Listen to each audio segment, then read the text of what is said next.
Oggi andremo a vedere insieme quali sono le statistiche più importanti che tiene in considerazione YouTube per fare in modo che l'algoritmo spinga sempre i tuoi video. Andremo a fare un'analisi vera e propria in un mio canale, quindi partiamo subito, mi raccomando un bel mi piace, l'iscrizione al canale e spostiamoci al PC. Eccoci qua, siamo sul mio canale principale e che ormai lo tengo come caso studio da veramente molto tempo e andiamo appunto a vedere nei contenuti quali sono stati quelli più visualizzati e cosa ne è emerso poi da questa cosa qui. Come caso studio utilizzo solitamente questo video qui che ho tenuto appunto in considerazione proprio perché ho applicato tutto quello che richiedeva appunto l'algoritmo tra virgolette. Questo video ha ottenuto 26.000 visualizzazioni dal 22 luglio 2022 ad oggi, 1095 mi piace e 171 commenti. Andiamo a vedere che strategia ho utilizzato per fare andare bene questo video e anzi vi farò vedere di più, perché se andiamo a vedere nelle analisi in tempo reale vediamo che nelle ultime 48 ore questo video ha realizzato 102 visualizzazioni, quindi vuol dire che da luglio 2022 a oggi che siamo al 30 maggio 2023 questo video sta generando ancora visualizzazioni e nell'ultima settimana, vi faccio vedere negli ultimi 7 giorni, ci ha portato $4,36 di guadagno. Nell'ultimo mese, negli ultimi 28 giorni, $24,48. Cioè sta continuando a generarci visualizzazioni, denaro, eccetera, nonostante sia passato veramente tantissimo tempo. Adesso andiamo a vedere dalla data di caricamento ad oggi cosa è successo.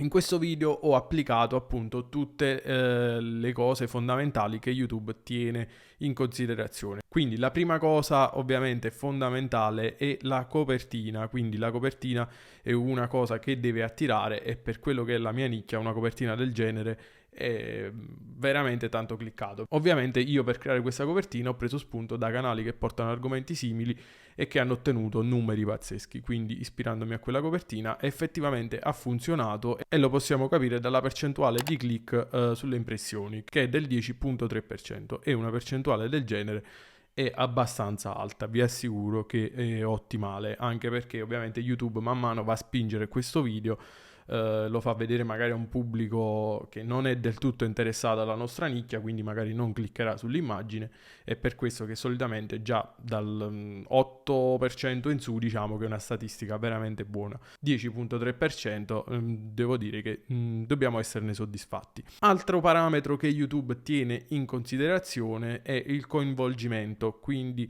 tempo di visualizzazione, come vedete in ore sono 2459 ore, in questo caso è abbastanza alto.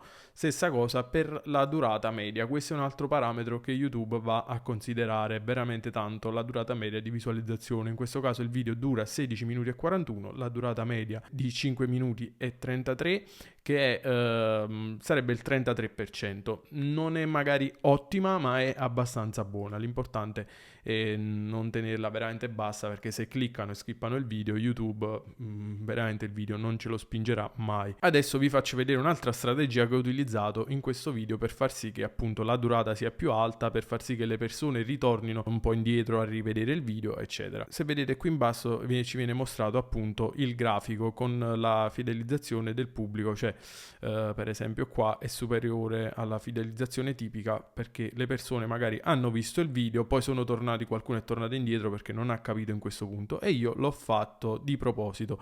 Ho inserito un errore in questo video, ovvero qui andava a spiegare una strategia di trading, adesso non entrerò nei particolari, con un indicatore specifico, ma ho cambiato il nome, l'ho fatto di proposito, ho sbagliato il nome di quell'indicatore, quindi chi era interessato avrà visto il video, poi magari avrà cercato quell'indicatore, ha visto che non lo trovava e sarà tornato indietro per capire meglio il nome, e infatti è stata molto efficace perché le persone sono andate avanti, poi magari in questo punto qui ci sono state di più le persone, l'hanno visto più volte, hanno provato a riascoltare di più il video, eccetera. Ovviamente oltre a un titolo accattivante, tutto quello che ci può essere dietro, ma le cose principali sono appunto la copertina che deve attirare, ovviamente accompagnata da un buon titolo. Magari nei prossimi video potremo andare a vedere qualche plugin da inserire sul proprio canale YouTube per magari avere dei consigli sul titolo, sulle ricerche, eccetera. Questo magari lo vedremo nel prossimo video. Quindi copertina con titolo accattivante, in modo che aumenterà la nostra percentuale di click sulle impressioni, che quello è proprio uno dei primi parametri che YouTube tiene in considerazione. Se questo è basso, difficilmente il video continuerà ad essere spinto. Poi ho giocato molto sul coinvolgimento, quindi appunto tenere incollato il pubblico al video. Questa è una cosa importante, non c'è trucco e non c'è inganno, quindi ragazzi qui c'è poco da fare. Dobbiamo fare in modo che il pubblico resti incollato. Ovviamente una buona intro, immagini dinamiche, magari qualche bug come ho fatto io, chiamiamolo così bug, qualche errore nel video per fare in modo che le persone vadano lì a ricliccare. C'è qualcuno che utilizza un altro metodo, cioè durante il video magari prende un oggetto strano in modo che le persone sono incuriosite, oppure qualche immagine di passaggio dove le persone magari vogliono andarla a rivedere. Sono tutte piccole tecniche che però magari in un video possono fare la differenza, e come in questo video qui l'ho fatto.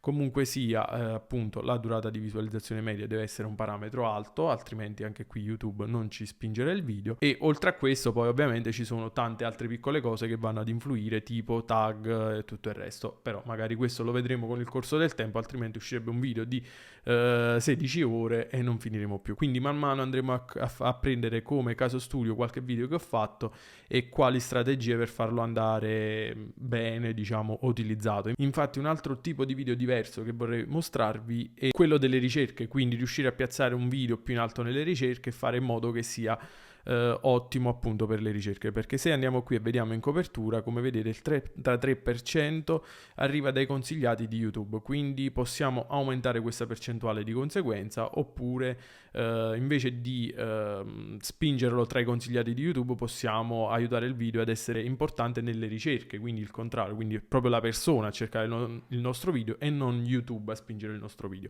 Questa è un'altra strategia, ma lì si applica in un altro modo. Questo lo andremo a vedere in futuro. Se il video vi è stato utile lasciate un bel mi piace e noi ci vediamo al prossimo video.